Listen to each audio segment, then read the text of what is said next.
For Africa to work, we have to make sure that the regional markets that we have, all of them, they need to work. Then on top of that, the AfCFTA has to work. We cannot be Africans and the intra-trade between us is even going down rather than improving. You know, we are doing now less than 16%. And we need to do more. So my flowers, I'm sure, in my house, they're either from, Ethiopia or from Kenya. But I can assure you the supplier is supplying from Amsterdam or Rotterdam, which is sad.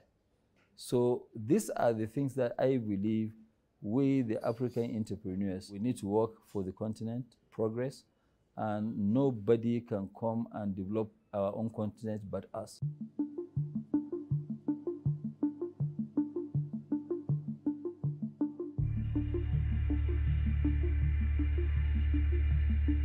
We have actually tended to buy some WTI, you know, West Texas oil from the US, because, you know, the size of our refinery is very, very big, and we have to make sure that we secure the raw materials for our own, production.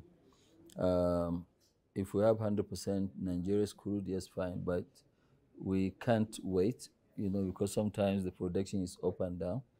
But I think also it makes also economic sense for us to include the WTI in the basket of crudes that we're buying. And that's the reason why we actually went out on a tender. As you know, we're ramping up. And I think by July thereabout, you know, we are talking about over 500,000 barrels per day refining capacity, which is huge. And then by sometime towards end of the year also, we believe that we'll hit our capacity of 650,000 barrels per day. So it's a very huge, capacity. Well, the US one is not really something that's going to come and take over the Nigerian something. It is not really very small. When we say 24 million barrels, it sounds huge, but it's really nothing. It's about roughly about 2 cargoes, you know, in a month, which is about 10% of our own demand at full capacity.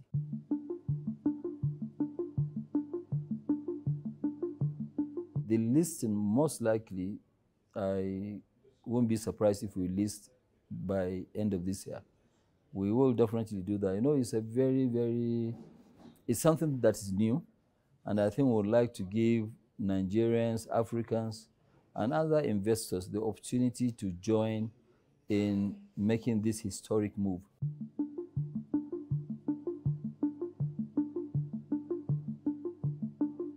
We're the largest producer of cement in Africa today as we speak, bigger than any other company. And this one we did in a very short period of time. It's true we've been badly hit by the devaluation of the Naira, but we're not down and out. So there are quite a lot of things that we're doing, which we've started long time. You can see even before the devaluation, by last year, beginning of last year, we actually have commissioned 2 export terminals that can export up to about 8 million tons of clinker. You know, we have other African countries, especially in the West, they don't have the limestone to produce cement. So what we have factories which will take the clinker to go and grind and make cement. So part of the strategy is for us to also diversify by making sure we don't only sell cement in our domestic markets. We do quite a lot of exports. Like, for example, the cement we produce in Congo, Brazzaville, almost like half of it goes to Cameroon. Even our own tax, our tax for the first quarter is 1.5 times the two of our competitors in Nigeria. So we are still not doing very, very badly. I mean, this year, in Naira terms, last year, which will have our AGM in the next 2 weeks or so, we're actually giving almost 550 billion Naira as dividend. So we're very, very strong. We have a very strong business.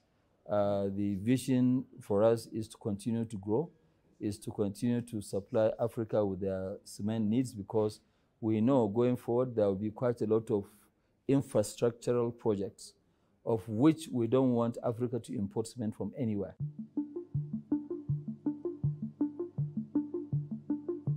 You must try and be as diversified as possible if you have the means. And that is the difference between us.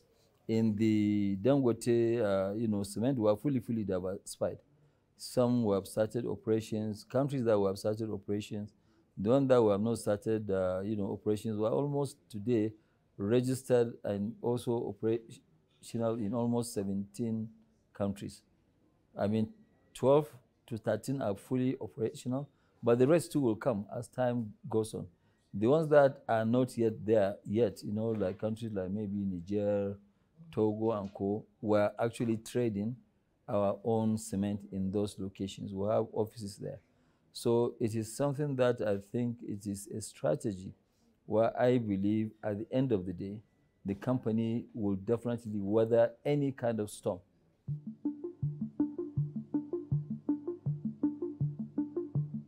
In terms of Nigeria, our capacity of 3 million tons is way ahead of Nigeria's demand.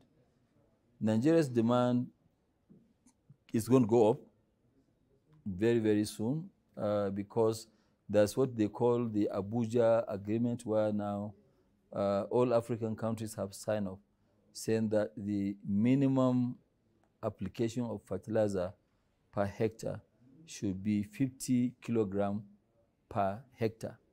So a lot of these countries, they haven't met, only about 4. But, by the time we actually show them what use or what benefits these farmers are going to get from fertilizer in terms of yield, you see, because today farmers just take NPK or urea and just apply. No, you need to test the soil and know also what you are going to grow. So we have some labs which we have now created, especially in Nigeria, which we are going now to the farmers, asking them, what do you want to grow? If they want to grow rice, okay, where is your farm? We test the soil of that area and we'll tell you the exact mixture of NPK, okay, which is the urea, potash, and phosphate, what you need as a mixture, whether it's 15, 15, 15, so that you can get the real benefit. And for a farmer, once you farm, instead of getting 2-3 tons per hectare, you are now getting 8-9. Then you are in big money. And with that, it will now allow you, also give you the affordability in terms of buying the fertilizer to apply. So there's going to be a total revolution. We know that is coming. In the next 2 years, Dangote will be producing 6 million tons of urea. And we're prospecting in Congo DRC. We're also going to prospect in Congo Brazzaville and maybe Togo to get phosphate and potash. So once we have that, we're going to have a basket of the entire chain, and we will definitely make sure that agriculture will come up.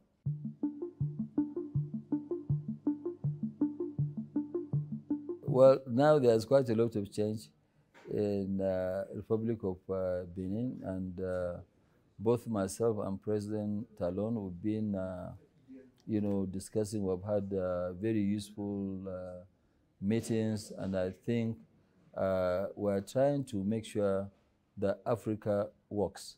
But for Africa to work, we also have to make sure that the regional markets that we have, all of them, they need to work. Then on top of that, the AFCTA has to work. We cannot be Africans and the intra-trade between us is even going down rather than improving. We are doing now less than 16%.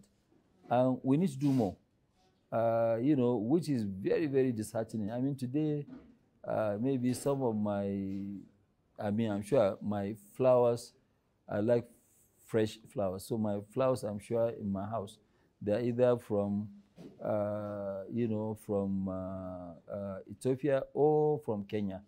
But I can assure you this supplier is supplying from Amsterdam or Rotterdam, which is sad. So these are the things that I believe we, the African entrepreneurs, need to learn that, look, we need to work for the continent progress, and nobody can come and develop our own continent but us. And, you know, it's something that I have taken as a challenge. It's a life challenge for me. And I can assure you in the next couple of years, I want to dedicate my time to this.